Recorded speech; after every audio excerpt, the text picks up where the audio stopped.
This program is sponsored in part by the National Catholic Society of Foresters.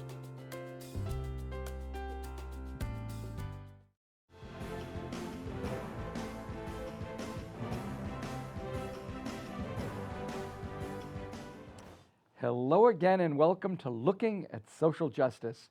It's been my joy now for 57 programs to bring you some very interesting guests. But today I have maybe the two best ever.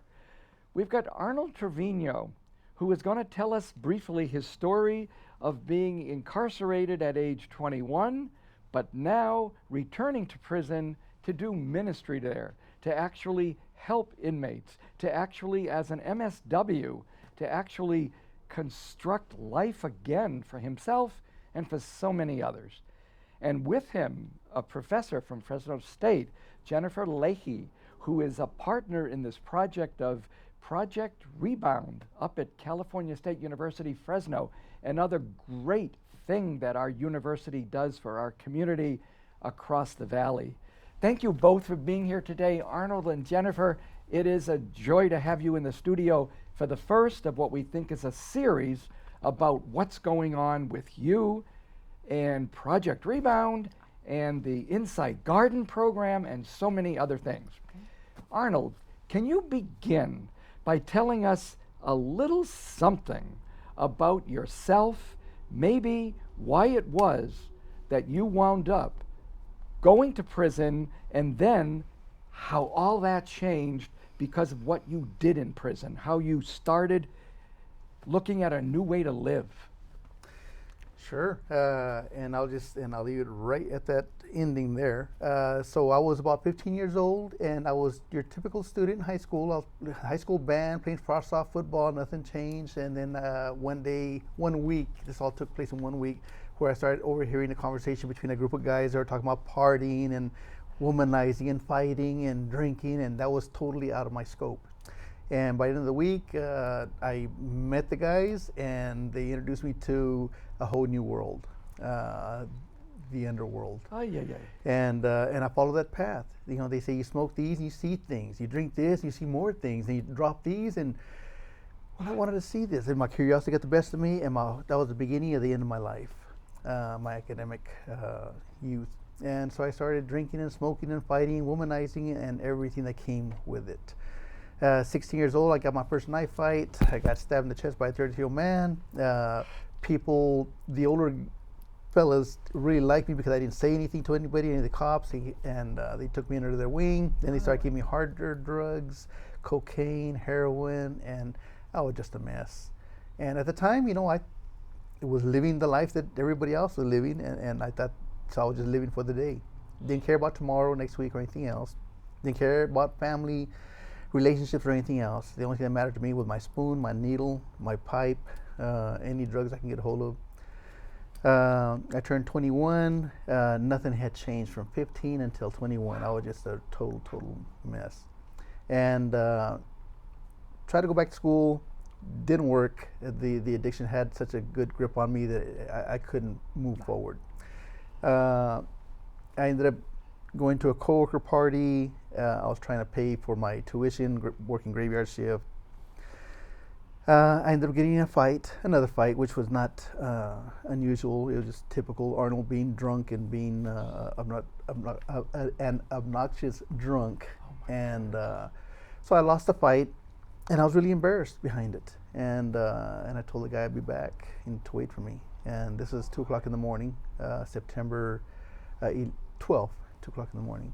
And I came back an hour later, and I caught the guy on the couch. You know, he was slipping. He waited for me. I ran back to my car, got a knife, came back in. I stabbed the guy. He died, unfortunately, 5 minutes later. 6 months later, I was convicted of second-degree murder. I was given 15 years to life for the murder, 1 more for the knife. I spent the next 25 years in prison as a result, and justifiably so. The first 5 years in prison, the last thing as an addict and an alcoholic, the last thing I needed to do was learn how to make wine. And that's what they taught me how to do in prison, is taught me how to make wine. So there I am drinking, and just still my life had not changed. I mean, I was a lifer, I was a young kid. I was never supposed to get out. So I made myself as comfortable as I could. and I was supposed to do about a year and a half up at level 4 maximum security. I ended up doing 5 because of my drinking. I was in and out of ADSEG, administrative segregation, which was the whole. And a point system changed, and it dropped my points from my level 4 maximum security to a level 3 medium security. And it was on this bus ride from New Folsom to Tracy, or DVI, Dual Vocational Institution, that I saw things that I hadn't seen in 5 years. I got so caught up in the madness, the prison politics, the prison madness, that I forgot what existed outside of the walls. Oh my God. And I saw kids on skateboards. I saw mom and dad with their babies walking to McDonald's, and people on their pushing their kids on strollers. And I was like, wow, I forgot about this. And I did. I totally forgot. And I wanted to come back. And I told myself, man, I want to come back. I want to come back home. I want to join. I want to push strollers. You know, I want to be on a skateboard and watch these dogs run back and forth. And I just want to be part of society. So I did. I was thinking to myself, when I get to the new prison, nobody knows me. Nobody knows my reputation. I can stop making the wine and stop using the drugs, and maybe get involved with some of the programs and start working on self-betterment.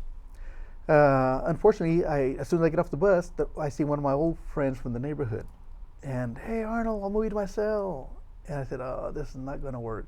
Sure enough, he moved me to a cell, and there we are, June 8th of 1991, shooting up all night long. And I woke up the next morning with a heroin hangover, and I told him, you know what, bro, I'm done. I can't do this anymore.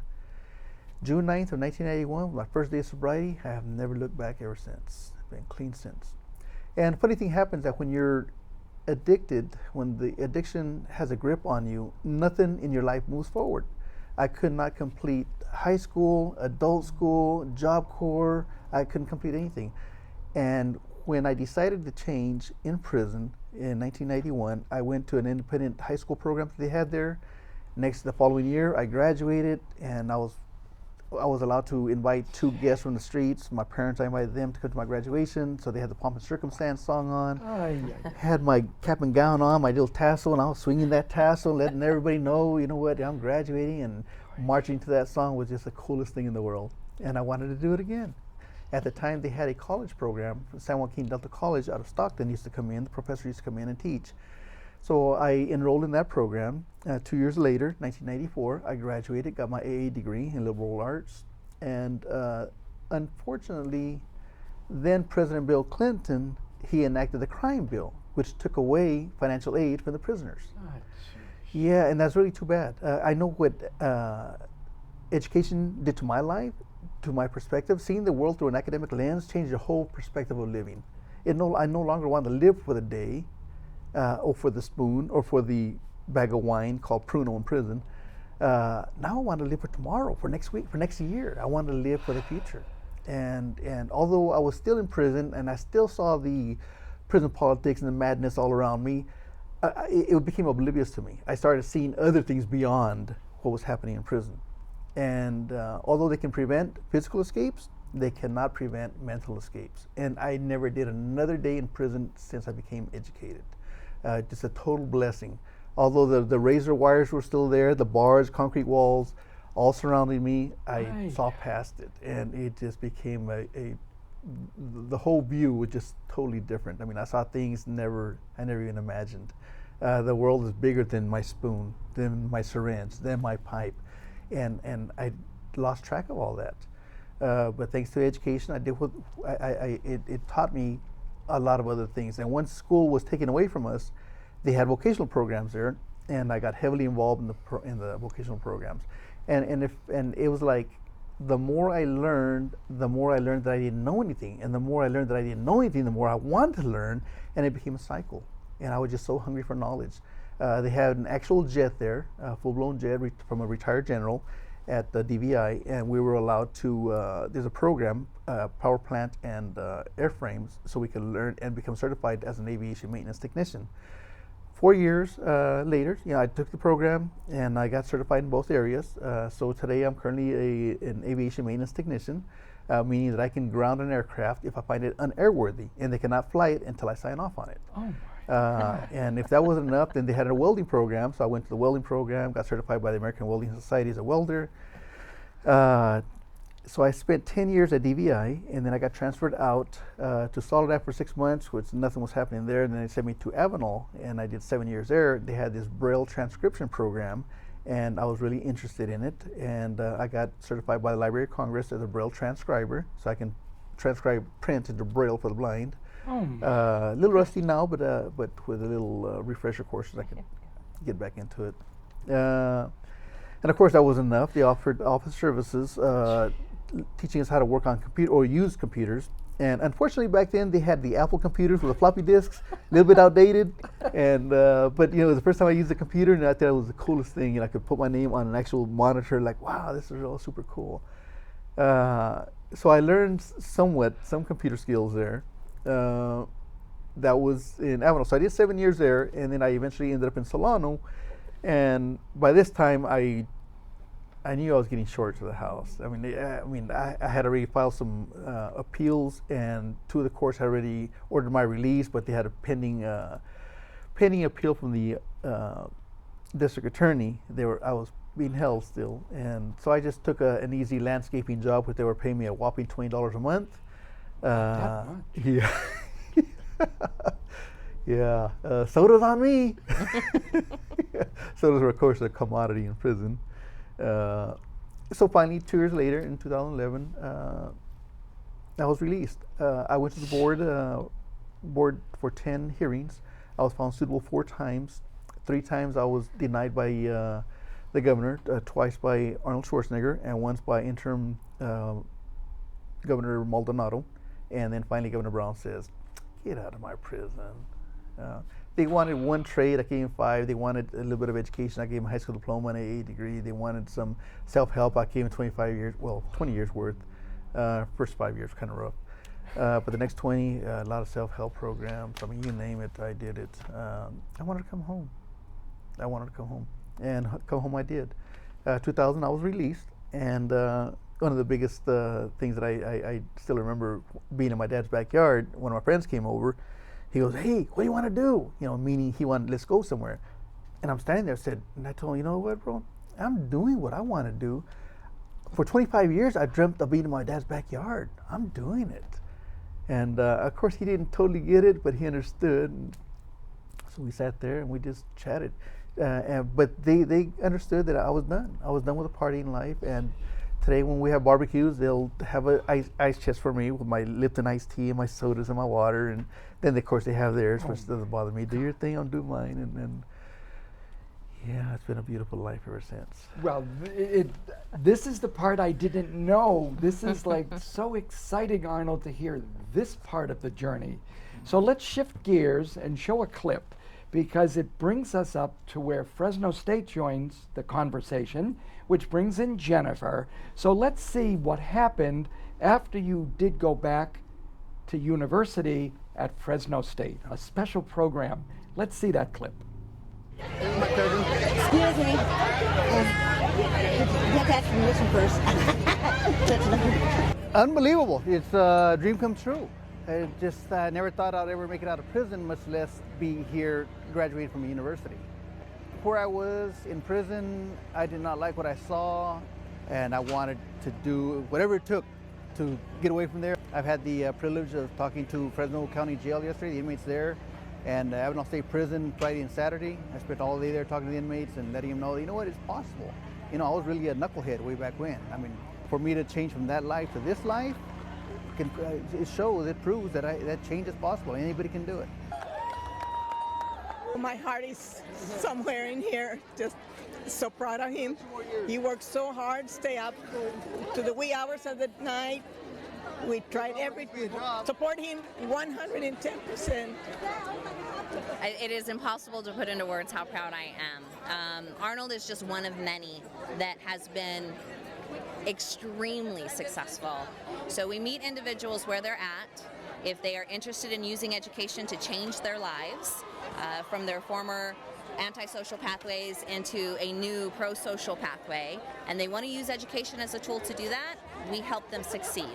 Arnold has several friends here from his past that he's calling to bring into this new way of life. And all we're doing is opening doors and giving them the opportunity to do the work and succeed. The rest is up to them, and they take the gauntlet and they run with it. All my other people that are still in prison, come on out, try it. It's great. You know, the power of education is unreal.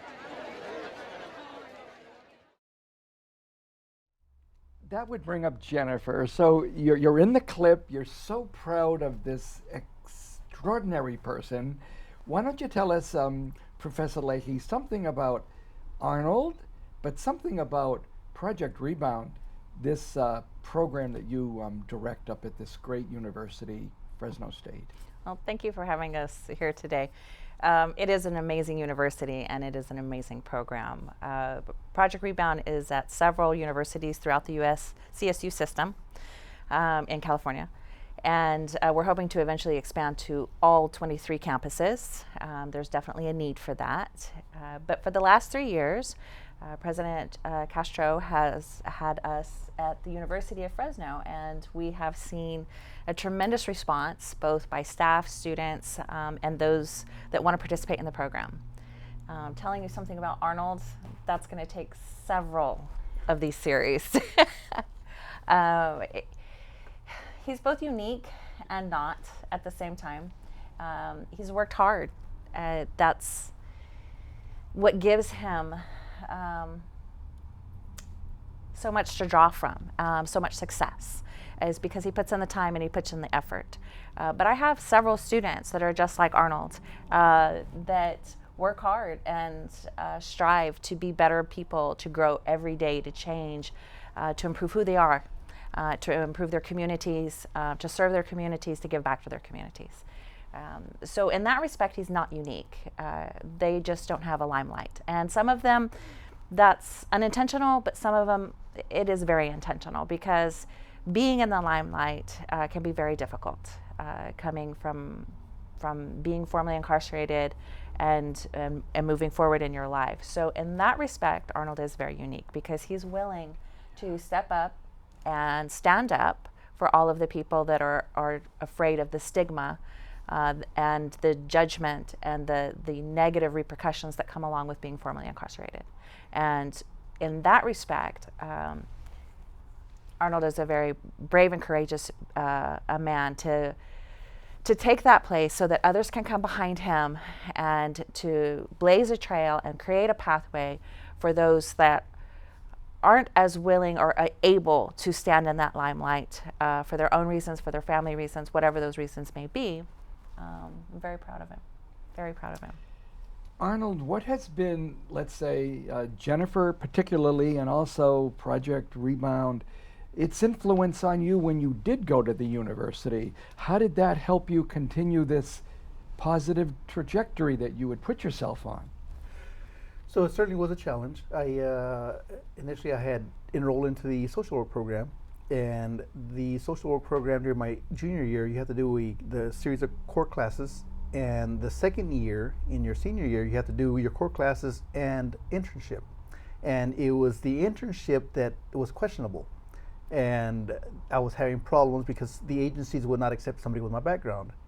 So in between the 2 years, during the summer, they placed 120 social work undergrad students in 8 different agencies. And they were having problems trying to find an agency that would accept me. So 2 weeks prior to the fall semester, the beginning of fall semester in August, came around, I got a call, and they said, we can't find an agency for you, we're gonna have to drop you from the program. And so my entire academic career ended with that phone call. Oh my God. And so I was numb, putting it lightly. For the next 2 days, I didn't know, so I heard what she said, but I didn't really sink in, what do I do now? I mean, am I still going to school? I didn't know what to think at the time. 2 days later, I get the call again, and she said, and the lady says, hey, guess what? There's a new program on campus going to start, and they are looking for somebody who has a background. And I said, well, I can cover that part. She goes, are you interested in this program? It's called Project Rebound. And I said, yeah, definitely, absolutely. And so I was literally a fish out of water. I was flopping around on land, drying up, and Project Rebound came, picked me up by the tail, tossed me in this little pool of water. I had no idea at the time how deep or how wide this pool was. To this day, this is 3 years later, I have not reached the depth of this pool. I have not reached the edges of this pool. I have been swimming ever since. And the ironic part about this is that I don't even know how to swim. And Project Rebound has been keeping me afloat ever since. They created this position, and it has been totally amazing. They gave me the opportunity to flourish, and flourish I have. Yeah. Well, you actually are swimming, I must tell you, because you're just amazing because of the next clip we're going to watch. It brings us a little bit up to date. It shows what you're doing at prison and what you continue to do at the university. You not only achieved your BA, you achieved an MSW. So let's see the second clip that brings us kind of up to date with Arnold and again with Jennifer. It's important for me because I like to show what's possible through an education, that change is possible. And I share my story with them, and I let them know that, I'm an ex-con and I was a lifer. And I'm able to go out, go back to school, thrive in school, and come back, and just to show them what is possible. And they'll say things like, man, you fought 25 years to get out just so you can come back in? I say, yeah, but I come back with a purpose. Arnold Treviño, graduate dean's medalist, is receiving his Master's of Social Work degree. A proud alumnus of Fresno State, Arnold achieved a perfect 4.0 GPA. His passion lies in serving incarcerated and formerly incarcerated individuals and letting them know that higher education is not just a dream, but a reality.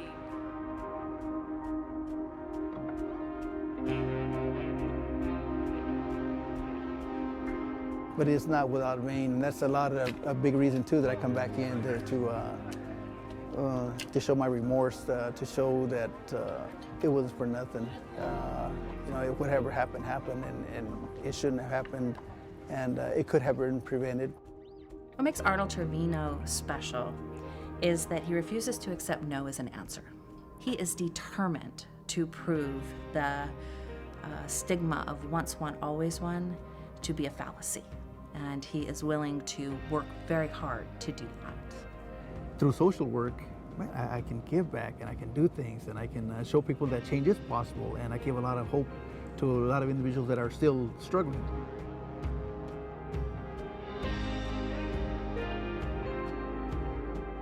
This program allows for unity between a group of people that are normally ostracized from communities to use academia to help empower individuals who have been on a criminal pathway to change that trajectory. It gives me hope that I didn't have before, because I'm doing life in prison as well, and there's a stigma about prison, and for people to actually care enough to come help people in here and to help them understand that there's a better way, it's a good thing, and I'm happy for that, and that's what's giving me hope. I know there's a lot of other people who have been incarcerated who have now gotten their PhDs. So those who graduated before me, I thank them. Those who are graduating with me, we hold each other up, and we push forward. And those who are coming behind us, we pull them and lead the way, and hopefully they'll follow. I want to work in the prison system. I think I make a good connection here. I build a rapport fairly easily. And my background prepares me for that. That's my next chapter.